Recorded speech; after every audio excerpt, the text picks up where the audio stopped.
Eh bien bonjour à toutes et à tous, bienvenue ici sur le plateau Rail des Cafés. On se retrouve pour un tout premier podcast. Voilà, on lance un nouveau format avec Nico. Et puis voilà, on espère que ça va vous plaire. On va essayer d'en sortir un par mois, dans lequel on va aborder différents types de sujets. C'est parti. Cette réponse de merde qui te sort de là. Tu m'as regardé, je suis comme, qu'est-ce que tu veux que je dise?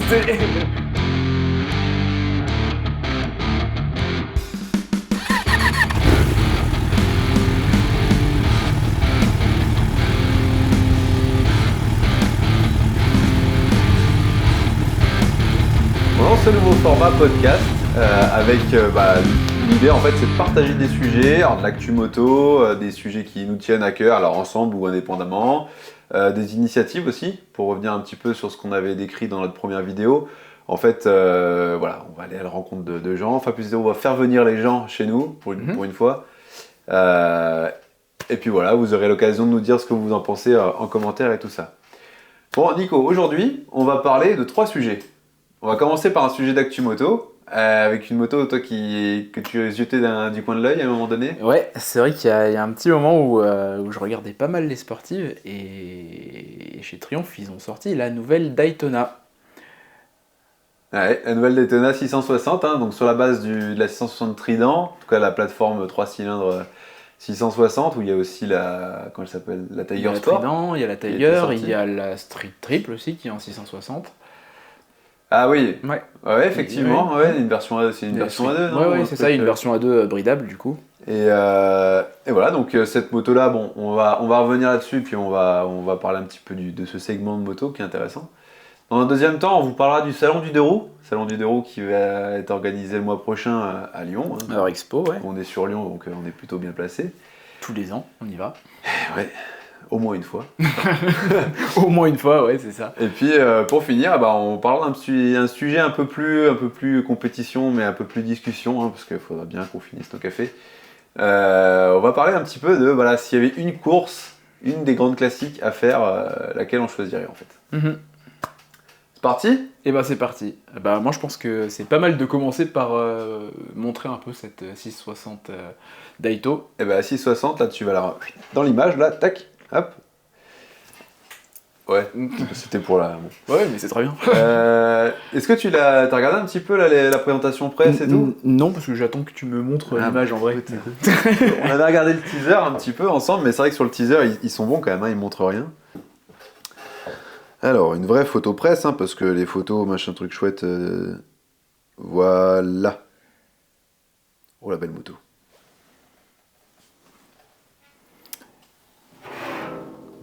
Bon, la première chose que j'ai retenue sur cette moto, forcément, c'est on n'est plus sur une entre guillemets vraie sportive pour ce que ça veut dire, hein, comme on pouvait l'être sur l'ancienne.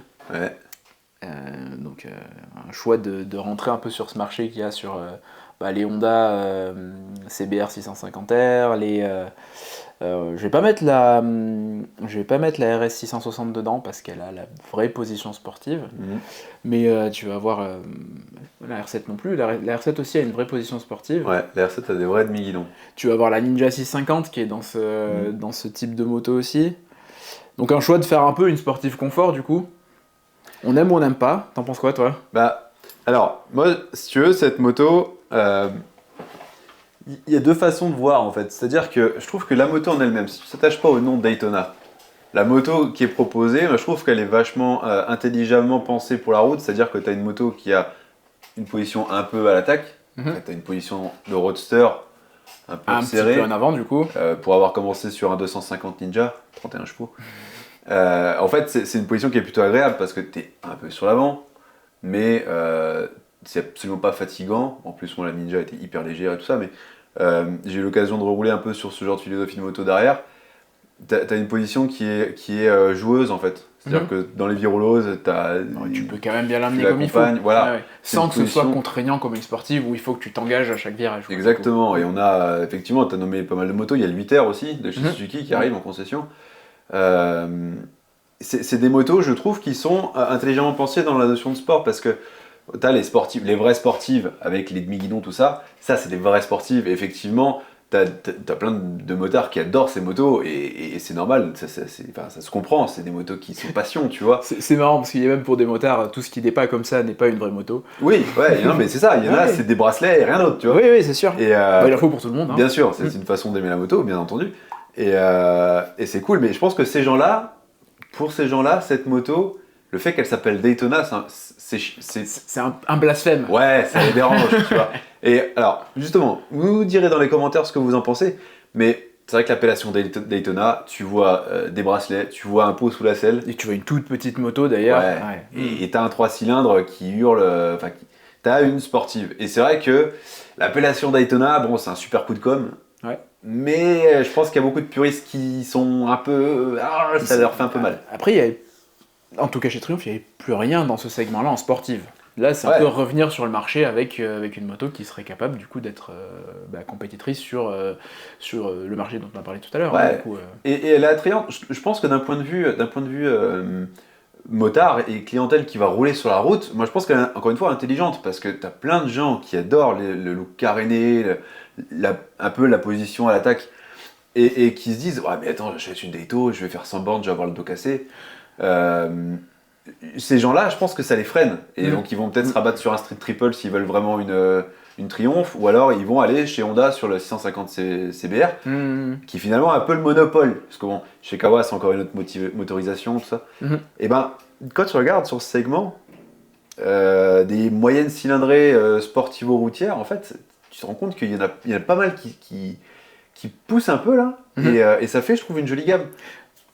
J'étais en train de me dire qu'à l'opposé de ce qu'on disait sur les gens qui vont vouloir une sportive à tout prix, une vraie sportive à tout prix, une 600 ou une 1000, tu as aussi les gens à l'opposé qui vont dire en fait une sportive ça sert à rien sur la route. Par contre, une moto entre deux comme celle-là, et toute cette gamme dont tu parles, en fait elles vont vraiment prendre tout leur sens. Puisque tu vas être sur une position mi-guidon surélevé, donc du coup engageant mais pas trop. Et du coup, largement ce qu'il faut sur la route, quoi. Je pense. Tu peux être à l'attaque comme il faut. Limite, si t'es plus à l'attaque, c'est trop. Donc, ça pourrait être trop. Après, comme on dit, chacun trouve midi à sa porte. Quoi. Chacun va midi à 14h. Oui, c'est ça. Mais je suis complètement d'accord avec toi. Et quand tu regardes le VFR, c'est une moto. T'as encore des inconditionnels du VFR aujourd'hui. C'est une moto qui a marché pendant des années. Et c'était cette philosophie-là. À la motorisation près. À l'époque, j'avais pas mal hésité. Et ouais. Et j'ai pas eu l'occasion d'en essayer maintenant que je me dis, tu vois. J'ai jamais roulé non plus sur un VFR, mais c'est une moto qui dans sa philosophie, a marché. Et je pense que, encore une fois, là, cette Daytona, elle revient un peu dans cette philosophie de moto, comme le 8R. Le R7, alors la R7 c'est marrant parce que ceux qui aiment les sportives ils disent c'est pas une sportive et ceux qui aiment les roadsters ils disent ouais c'est quand même un peu une sportive. Ceux qui disent que c'est pas une sportive parce qu'ils adorent les sportives du coup je pense que la vraie question sur la R7 ça va être le positionnement niveau puissance. Ouais, c'est ça qui en fait de manière générale, le comportement de la moto. Je suis d'accord avec toi, pour l'avoir essayé, c'est marrant. Hein. Moi j'ai trouvé que le moteur manquait un peu de pêche quoi, pour une sportive. Mais ça reste quand même quelque chose d'engageant, ça reste quand même quelque chose de marrant, et je pense que c'est ce qu'ils ont voulu faire sur la R7. Encore une fois, elle est pensée pour la route, je pense. Ouais. Tu sais. Ouais. Et que, à contrario, je pense que les gens qui cherchent une vraie sportive dans cette cylindrée, il faut aller chez Aprilia, quoi. La R7, la C60 RS, ouais. Pour le coup, c'était le kiff quand je l'ai essayé. Ça marche. Mais donc voilà, finalement, c'est une moto qui, je pense, mon avis, si tu me demandes juste mon avis, elle est intelligente dans sa conception, dans ce qu'elle propose en fait au public, au motard, elle est intelligente. Après, le choix du nom Daytona, c'est commercialement c'est intelligent, mais quand t'es passionné, ça fait un peu mal. Ça va en froisser quelques-uns, et c'est très bien, tu vois, regarde, on est en train d'en parler, donc ça marche. Mais ça marche. Après tout, il faut aussi se dire que tu regardes le Tiger, l'appellation Tiger. Avant, un Tiger, c'était une bonne ville avec un guidon comme ça, une ligne. C'est un scrambler quoi aujourd'hui. Quand tu vas à l'origine de cette moto-là, ouais. En fait, le scrambler qu'on vend aujourd'hui, le 1200X et compagnie chez Triumph, c'était ça un Tiger. En fait, c'est ça qu'on appelait un Tiger. Donc, après tout, les dénominations ont toujours évolué. Là, c'est vrai qu'on s'attaque quand même à une moto qui est emblématique de chez Triumph, la Daytona. Il y a eu la même question sur la R7 d'ailleurs. Hein. Ouais, oui, mais c'est vrai ce que tu dis. Mais bon, finalement, et puis finalement, c'est aussi valorisant. T'imagines, même en A2, tu peux l'avoir, je crois, la Daytona maintenant, la 660. Bon, s'ils ont mis le moteur de la Trident, oui, clairement. C'est quand même valorisant. C'est pour se dire que tu peux acheter une moto qui va te donner les sensations d'une Daito, hein, au final. Ouais. Fais gaffe, tu vas peut-être t'en mettre 2-3 dos là si tu dis. Celle-là, c'est possible, je sais pas, je l'ai pas encore essayé. Soyez cool dans vos commentaires quand même, je hein, l'ai les pas gars. encore essayé. Ouais, mesdames et messieurs, pardon. Je vais forcément la comparer à celle dont on a parlé sur la gamme. Alors moi, je mets la Honda, la CBR 650R, je mets comment on appelle ça?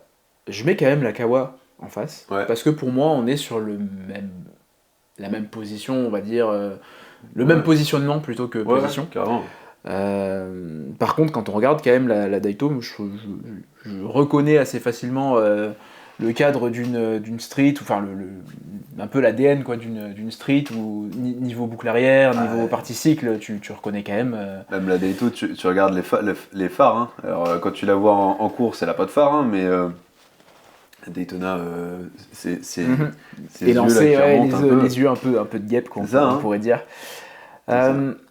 Et ben, moi, quand je regarde comme ça, c'est pas le gros coup de cœur, tu vois. Les gros coups de cœur que j'avais pu avoir, c'était les 660 Aprilia quand elles sont sorties. Là, j'ai fait oui, j'aime. Celle-ci, c'est pas le vrai coup de cœur tout de suite. Il faudrait que je monte dessus déjà pour me faire une idée de niveau position. J'ai de bons souvenirs. De très bons souvenirs du moteur style 675, on l'avait essayé ensemble d'ailleurs, quand j'avais essayé. Ah ça c'est le 660 hein. Ouais, mais je parle de ce que j'ai essayé. Ah oui. Donc j'ai aucun doute sur le moteur, la motorisation qui est tout ce qu'il faut où il faut quoi, on va dire. Je pense qu'en tout cas c'est une moto qui est efficace. Là-dessus j'ai rien à dire. Je pense que dans la gamme c'est pas ce sur quoi je me tournerais. Moi je resterais plutôt sur une Aprilia, c'est mon avis, hein, ça n'engage que moi. Hein. Une grosse, parce qu'il est grand. Hein, donc donc ouais, non, je regarde les autres couleurs. T'as pas les genoux qui touchent les coudes quand t'es sur la RS 660 hein. Tu rigoles, mais du coup j'avais essayé une Daito 675. Alors j'ai fait un tour de pâté de maison. Salut David. Ouais, Romain. Non, salut Romain. Merde, je me suis encore trompé. Salut Romain. Et ben ouais, juste un tour de pâté de maison. Et effectivement, là, je peux te dire que la position était engageante et que oui, j'avais vraiment le coude dans le genou. Enfin, tout de suite. J'étais trop grand pour cette moto. Ouais. À voir, peut-être que ce sera mieux sur celle-là. Bah Nico, il a essayé un RS 660 un jour. Aprilia, ils ont vu dessus, ils ont créé le Touareg. Bon. Donc, ton avis, c'est que esthétiquement, c'est pas le coup de cœur, mais connaissant un peu le patrimoine de la marque et de ce moteur et tout ça, tu as bien envie j'ai bien envie d'essayer, et justement le 3 cylindres Triumph, il y a tout ce qu'il faut où il faut, comme je dis, il est plein partout, donc je pense que ça peut être quelque chose de très fun à rouler. Ouais, bah fun, et t'as dit facile tout à l'heure, j'ai essayé les deux autres 660 chez Triumph. Moi, le mot qui m'est revenu à chaque fois, c'est facilité, mais pas seulement le moteur, l'ensemble de la moto, quoi.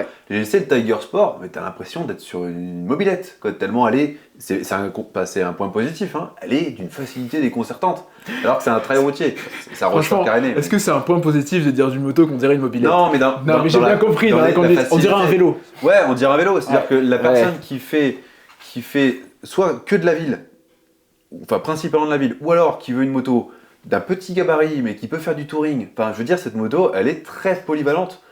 Et le Roadster était du même acabit. La Trident, tu veux dire, ouais. En décaréné, avec un joli look. Honnêtement, c'est des motos qui sont super chouettes, quoi. Super chouettes. Non, on n'en a pas parlé, mais du coup, en fait, il y a un autre public auquel s'adresse cette moto aussi. C'est les gens qui ont aimé justement la Trident, la Street, mais qui veulent un peu plus de protection au vent, de protection de la pluie, tout ça. Si tu veux des carénages, en fait, là, c'est clairement la moto pour ces gens-là. Et qui veulent pas un trail. C'est clair. Du coup, il y a un public pour cette moto, en tout cas. Il y a des gens qui veulent pas les trails. Ouais, donc bon, affaire à suivre, on verra bien. Hein. On verra bien, à l'occasion, à essayer. Hein. Puis j'irai essayer la 8R aussi, moi, parce que... Elle te fait de l'œil. Puis c'est mes copains, je sais. Prochain sujet. Transition presque trouvée. Cette Daytona, ça se trouve, on va la voir au Salon du Deux Roues. T'as vu la transition de ouf. Salon du Deux Roues, mon cher Nico. Ouais. Expo à Lyon. L'adresse, c'est rue Saint-Exupéry, je sais pas quoi. 7 mars, hein, je crois bien. 7 au 10, ouais. Ouais. 7 au 10 mars. Venez nombreux, on s'y croisera sûrement d'ailleurs, avec plaisir. Hein. Si vous nous reconnaissez, ne nous frappez pas, on est cool aussi. Mais tu vas y aller pour... alors, on y Moi, va déjà, clairement tous les ans, ouais. nous depuis qu'on se connaît, mais même je pense avant. Ouais. Moi, ce que j'aime bien dans ce salon, je te laisse pas poser de questions. Mec, je réponds à ta question que t'as pas j'avais encore dit, je te posée. pose la question et bam, allez vas-y, réponds à ma question. Moi, il y a vraiment quelque chose que j'apprécie dans ce salon, c'est déjà le fait de pouvoir voir tous les nouveaux modèles, tout ce qui se fait déjà sur le marché. Ouais. De pouvoir un peu monter dessus, se faire une idée, le voir en vrai, parce que comme on parlait de la Daytona tout à l'heure, la voir en vrai c'est autre chose. Tu regardes et tu peux te poser la question. En fait, ça me plaît beaucoup plus. Moi qui ai dit que ça me plaisait pas en photo tout à l'heure, peut-être qu'en vrai, j'aurais un autre avis. Sans aller en concession, t'as vraiment tout l'esprit moto et tous les modèles qui se retrouvent au même endroit, et ça c'est quelque chose que j'aime beaucoup. Ça c'est la première raison pour laquelle je vais y aller. Et puis il y a pas mal d'animations qui sont sympas là-bas. Il y a quelque chose que tu as fait l'an dernier que je regrette de ne pas avoir fait et que si ça y est cette année, je pense que je pense que je vais le faire. Ouais. Alors il y a l'expérience off-road. Alors je sais pas comment elle s'appelle exactement, mais en fait il y a une piste off-road qui est fabriquée, qui est mise sur place. Ouais. Et puis on peut essayer différents modèles dessus. Alors moi l'année dernière j'ai essayé un Norden 901. Alors imaginez-moi sur un Norden, moi qui n'ai jamais fait tout terrain de ma vie, ou alors dans l'allée pour aller au Airbnb là-bas. Mais c'était assez rigolo. Franchement, je suis assez content de mon affaire parce que déjà je l'ai pas bourré, d'une part. Et d'autre part, j'ai zéro technique en off-road, mais franchement, j'aurais pu faire 500 bornes comme ça. Est-ce que tu t'es amusé? Ouais, voilà, je pense que c'est le principal. Il y avait une petite passerelle à passer. Moi, j'ai fait la méthode débutant, tu sais, je passais à côté. Mais non, franchement, c'était cool. Et en fait, ce qui est cool, c'est que tu es dans de bonnes conditions. Alors en plus, suivant les marques, bon, tu peux avoir un instructeur ou quoi, et c'est super intéressant.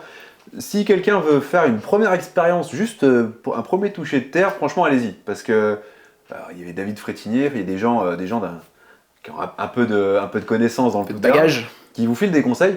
Moi, j'y suis allé la fleur au fusil. Hein, alors, j'utiliserai pas une autre expression que notre ami Célian apprécie. Mais la fleur au fusil. Et en fait, j'ai trouvé ça cool. On a discuté qu'après, donc j'ai eu des conseils qu'après. Mais non, franchement, pour une première expérience, c'est intéressant parce que tu es sécurisé. Si tu bourres la moto, mais tu vas pas te faire mal. Tu es à 10 km/h, 5 km/h. Et moi, en fait, ça m'a donné de la confiance. C'est-à-dire qu'à un moment donné, j'ai pris une bosse, je suis arrivé en bas, j'ai mis du frein, j'ai senti que ça partait, tu relâches. En fait, tu chopes des sensations. Alors après, t'as les pneus qui vont bien, tout ça. Ouais, mais t'es dans des bonnes conditions. T'es dans des bonnes conditions pour justement te faire une bonne expérience et avoir les sensations, comme tu dis. Avec une bécane de plus de 200 kg. Et toi, tu dis avec ton Vestrom, je vais pas les mettre dans un chemin parce que je sais pas comment je vais faire. Alors, j'ai toujours pas mis dans un chemin. Mais tu chopes des sensations et ça éveille aussi un peu ta curiosité, ça peut, tu vois. Donc ça c'est intéressant la piste off-road. Mais en fait, curiosité qui vient de me passer par la tête, là je me dis, ce genre d'expérience, je serais très curieux aussi d'essayer des motos électriques, tu vois. Ouais. C'est quelque chose qui me dirait bien, tu vois, sur le salon du Douro cette année. Et ouais, moto électrique, moi j'en ai essayé une, le Livewire chez Harley il y a 2 ans. Franchement, moi j'ai bien aimé en fait, parce que t'oublies t'as pas besoin d'un voyage. Alors oui, il n'y a pas de bruit, il n'y a pas machin. Mais en fait, juste si tu te concentres sur l'expérience de conduite. Comme tu disais tout à l'heure, hein, tu vois, c'est les sensations, savoir. Déjà, juste le fait de pouvoir en parler et d'avoir de la matière pour en parler, parce que ça m'intéresse. Je suis curieux de savoir un peu comment ça marche, ces choses-là. Et puis l'expérience, quoi. Vraiment connaître. Curiosité, purement. Moi j'ai bien aimé. Et puis l'électrique off-road, allez, les deux. Ouais, mais il y en a. Hein, je sais bien. Ouais. Mais non, franchement, après, encore une fois, on aime tous la moto à notre manière.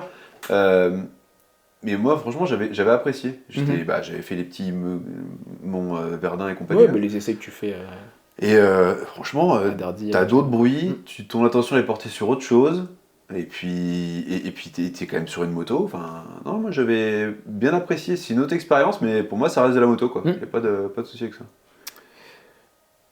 Qu'est-ce qui te fait aussi d'autres au salon du Douro? En fait, j'allais te retourner la question du coup, mais attends, je réfléchis. Est-ce que j'oublie pas quelque chose, tu vois 4 jours de salon, tu vois, forcément. 4 jours de salon. Alors, je sais pas si je vais y aller 4 jours. Au moins un, ça c'est sûr. Bon, après, tout ce qui est équipement, enfin, en gros, tout l'esprit moto qui règne un peu, l'atmosphère qu'il y a, l'atmosphère générale du salon, hein, je trouve que c'est différent de. Alors, on fait un peu le comparo avec le monde automobile, mais c'est complètement différent, je trouve, parce que bah, t'as l'esprit motard, quoi. Donc, Ouais. c'est retrouver ça un peu dans un énorme salon. Bah, milieu automobile, je peux pas trop t'en parler, mais par contre, ouais, ce que j'aime bien, Hmm. ce que j'aime bien dans le salon, en fait, c'est que tu rentres, bah, c'est le. Putain, c'est ton paradis, Ouais, en fait. c'est Disneyland, on dirait un gamin chez Toys R Us, quoi. Ouais. C'est un truc de ouf. Et en fait, alors moi, je le fais, j'aime bien y aller 2, quand je peux, 3 fois, parce qu'en fait, une fois, tu peux. Alors, quand t'es siphonné du bocal comme moi, tu peux pas tout faire en Mhm. une fois. Parce que comme tu dis, il y a plein de choses. Il y a les nouveaux modèles, il y a toute la partie custom, il y a toute la partie compétition, il y a plein de choses. Et en fait, ce salon, en plus, il a vachement grandi hein, Mhm. ces dernières années. Et c'est super. Et ce que tu dis, ouais, il y a vraiment l'esprit motard. Et en fait, il y a plein de passions différentes qui se recroisent. Et c'est super intéressant d'être un peu baigné dans cette ambiance-là.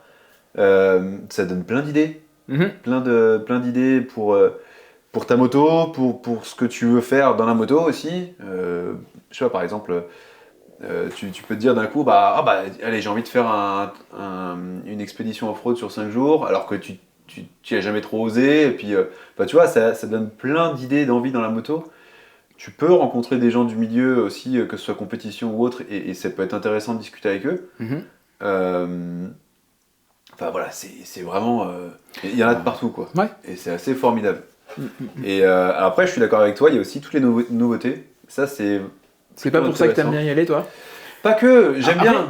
enfin, excuse-moi, je t'ai coupé. Ouais, ouais, pas Mais de soucis. c'est surtout que c'est quelque chose que toi t'aimes bien faire, enfin moi aussi j'aime bien le faire, mais je le fais moins naturellement, bah, d'aller voir les nouveautés en concession dès qu'elles arrivent. Ouais, C'est un mais truc ouais. que toi t'aimes bien faire. Ah Moi du bah coup j'ai ouais. moins le réflexe de le faire, sauf quand je cherchais une moto, bah du coup j'allais souvent en concession pour essayer de voir un peu ce qu'il y avait en occasion surtout. Et d'essayer les nouvelles aussi par curiosité, mais c'était parce que c'était ma période où j'essayais beaucoup de motos. Ouais. Mais du coup j'ai moins le réflexe d'y aller, alors du coup je suis très content de voir toutes ces nouvelles motos dans les salons libres. Ouais, et puis elles sont bien mises en valeur en général quand tu Ouais. regardes, et c'est très cool. Et oui, j'aime aussi ça, j'aime un petit peu. Mais du coup toi t'auras déjà tout vu. Ben, à part la Daytona et Viter, je sais pas s'il sera déjà arrivé chez Suzuki d'ici Ce là. sera la surprise. Mais ouais, non, ouais, ça fait partie effectivement les nouveautés. Puis t'as quand même des tas de motos, elles sont magnifiques. Enfin, c'est un truc de ouf quoi. Mm.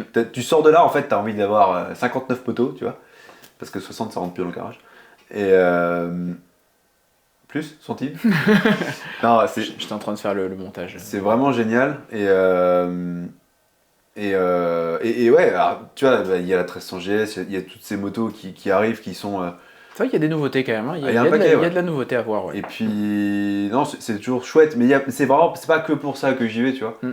Euh, C'est les gens aussi, hein, l'humain, aller voir les gens. oui, voilà, Bah, tu tu connais sûrement déjà pas mal de monde sur le salon, toi. bah, ouais, Et puis, plus maintenant. puis, peut aller serrer quelques mains, c'est cool. Et puis, ouais, et puis tu peux aller.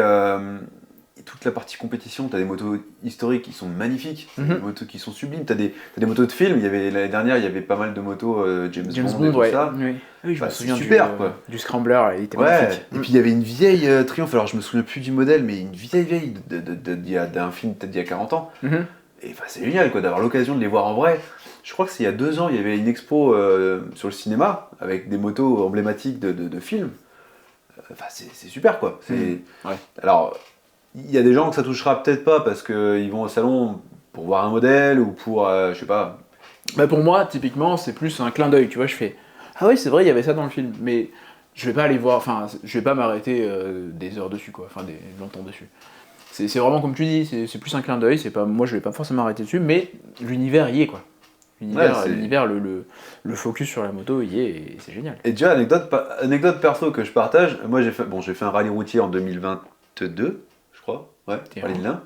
21? Non, 22. 22. 22. 22. Et ça faisait un moment que je voulais faire du rallye routier, j'ai fait un rallye routier, et je vais pas en refaire un tout de suite. Mais, et en fait, bon, j'étais décidé à y aller, hein, mais tu vas au stand de la FFM, et puis tu rencontres le président de la fédération des rallyes routiers, et tu discutes avec lui, et puis il te donne des astuces, et puis il te file son mail comme ça si tu as des questions.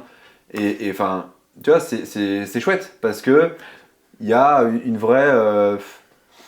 Tu casses un peu les barrières. Tu casses Bah, un peu les barrières, quoi. On reste dans ce qu'on dit depuis le début sur le salon, hein, tu restes dans l'esprit motard. Mm. Enfin, et en fait, c'est tellement condensé que bah, les gens sont ouverts.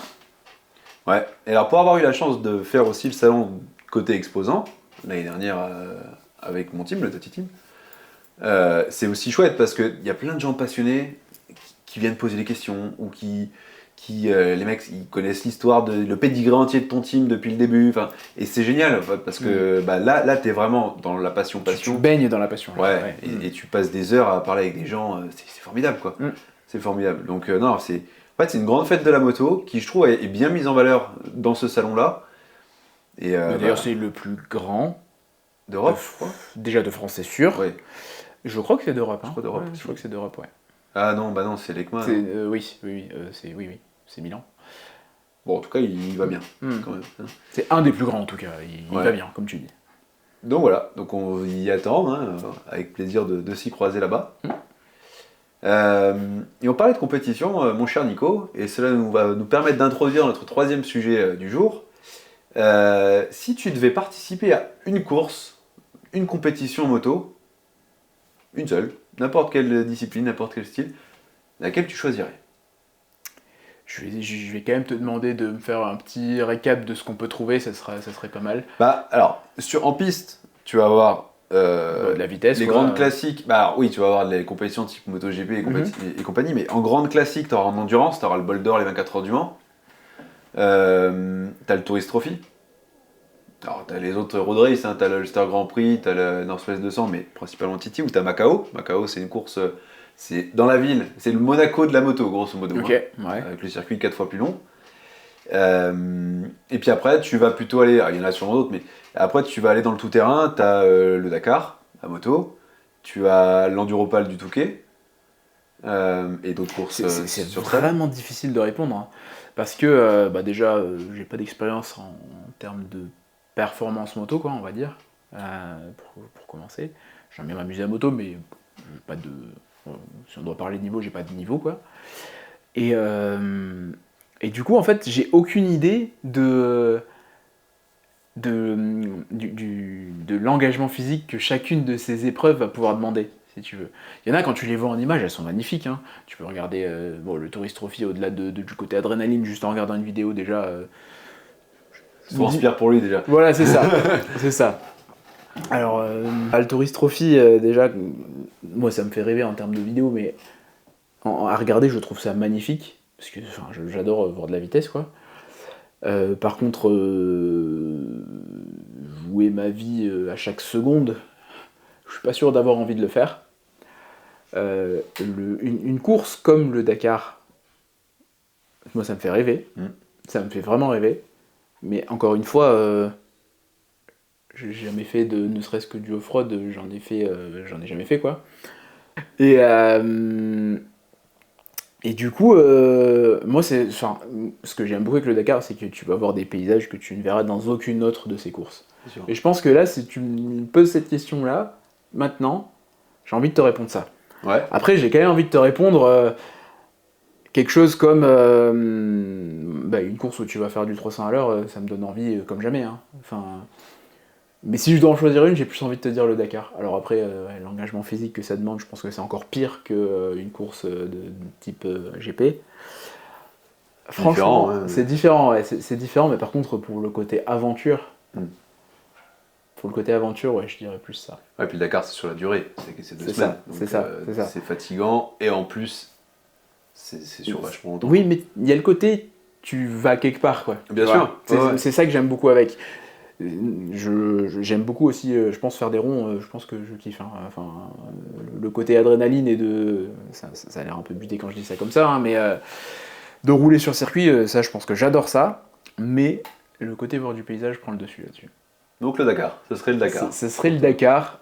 Bah, du coup, je connais pas les autres courses du genre qui existent, s'il y en a. Il y en a beaucoup. Mais on va parler des magistrales, quoi, si on peut dire. Bah, c'est le Dakar, quoi. Un raid à moto. Un raid à moto. Un raid tout court, en fait. Un raid tout court. Ouais. Ouais, un raid à moto, ouais. Ça me dirait bien. Donc Nico, il va mettre des gros crampons sur sa moto, puis... Cool. Ou partir avec un truc plus petit, je sais pas, un Honda CRF 300, tu vois, et tu peux pas faire le Dakar, mais tu pars Bien sûr. une semaine, quoi. Enfin, Il y a beaucoup de gens, je pense, qui te diraient que pour partir à l'aventure, faire ce genre de road trip, de off-road trip, ouais. il y a beaucoup de gens, je pense, qui vont te dire il vaut mieux que tu prennes un 300 enduro, un truc un peu préparé, mais une petite moto, un petit moteur, un gros mono. Une moto plutôt légère avec Plutôt qu'une peut-être un Africa, gros quoi. réservoir si t'as envie. Ouais, plutôt Et qu'une puis, Africa Twin ouais. ou qu'une GS, il y a plein. Bah, qu'une GS et une Africa Twin, c'est sûr. Ouais. Après, une Ténéré, c'est le très bon compromis, je pense. Ténéré, ouais. Je pense que ça fera le sujet d'une prochaine vidéo, tu vois. Ouais, carrément. Et il faudrait qu'on ait de l'expérience un peu pour en parler, ou trouver du monde qui a de l'expérience pour en parler d'ailleurs, ça serait sympa. On va trouver ça. On verra bien. Bon, du coup, je te retourne la question. Alors, laquelle je choisirais Est-ce que tu ferais pas ça par élimination, tiens? Pareil, Non, ouais. flemme. Si, alors, le Touquet, alors, je parle de celle, moi, que j'adore et que je regarde tous les ans et tout ça. Le Touquet, j'aime beaucoup cette course. Mais le côté, je m'embourbe, tu sais, le côté, je dois me sortir du... Moi, je fais de la moto pour rouler, tu vois. Et le côté, je passe plus de temps à essayer de sortir ou d'éviter de me mettre dans un trou ou de relever ma moto, ça me gaverait vite. Ok, ouais. Donc, je comprends très bien. Le Dakar, pareil, c'est une course qui fait rêver pour son histoire et tout ça. Moi, je trouve que les motos du Dakar sont super stylées. Je les trouve super stylées. J'aime bien le côté rallye, pour avoir fait un rallye routier. C'est un truc qui m'a trotté pendant longtemps. Après, franchement, le Dakar m'attirerait bien, mais c'est vrai que à choisir avec de l'endurance, par exemple, j'irais peut-être plus sur de l'endurance sur piste. Je pense qu'un rallye comme ça, oui, mais plus en mode road trip. Ok. Tu vois, ok. qu'en mode compétition. Parce que le problème de la compétition, c'est que t'as telle distance à faire sur un jour, tu rentres à 4h du mat, tu repars à 6h, enfin tu vois ce que je veux dire? Ouais, mais le côté raid, mais pas le côté compétition. Voilà. Du coup, ok. Je pense. Donc pas le Dakar non plus. Bah ouais, s'il fallait en choisir une, pas le Dakar. Ouais, bah voilà, ma réponse c'est aussi vraiment s'il faut en choisir une, parce que s'il n'y a pas besoin d'en choisir une, j'ai envie de toutes les faire. Bien sûr, voilà, d'accord. D'ailleurs, on fera une team qui va s'appeler la Ride des Cafés Racing Team. Ensuite, bah après, tu reviens sur le circuit. Le TT, franchement, elle fait rêver, mais j'ai pas les couilles de le faire, hein, qu'on soit bien d'accord. Hein. C'est ce que je dis, j'ai pas le niveau, j'ai pas les couilles. Voilà. Mais même sans parler de niveau, j'ai juste pas les couilles d'y aller. Et après, ouais, si je dois choisir, j'irai en endurance. Après, entre le bol et le Mans, c'est compliqué. Franchement, c'est compliqué. Alors, vous avez compris, moi, l'endurance moto, c'est ma discipline quand même de prédilection. Mais quelle course entre le Mans et le bol, j'aurais du mal à choisir. Parce que le Mans, c'est le Mans. Tu vas au Mans, il y a quelque chose. Il se passe quelque chose. Le bol, c'est quand même une course qui est super historique. C'est le pendant des 24 heures du Mans en voiture, en fait, en moto, le bol d'or. Donc si je dois en choisir une pour le prestige, je pense, je ferai le bol d'or. Mais en même temps, les 24 heures du Mans, c'est les 24 heures du Mans, quoi. Tu vois. Ouais. C'est le Mans. Ok. Mais bon, pour l'historique et le pédigré de l'épreuve, s'il fallait en choisir une, je ferais le bol d'or. Ok, Voilà. Intéressant. Donc n'hésitez pas à nous dire en commentaire, vous, si vous deviez faire une course, même pas forcément une grande classique, hein, même si... Même juste une discipline, on pourrait dire. Ouais, une discipline, ou même, il y en a, ils vont peut-être te dire Chimay, tu vois, ou un truc... ou même un motocross des nations, je sais pas. N'hésitez pas à nous dire, soyez... Du supermoteur. Ouais, du super mode, mais t'as le super mode des nations aussi. D'ailleurs, c'est à Carole cette année, à mon avis, ça va être sympa. Voilà, dites-nous ce que vous en pensez.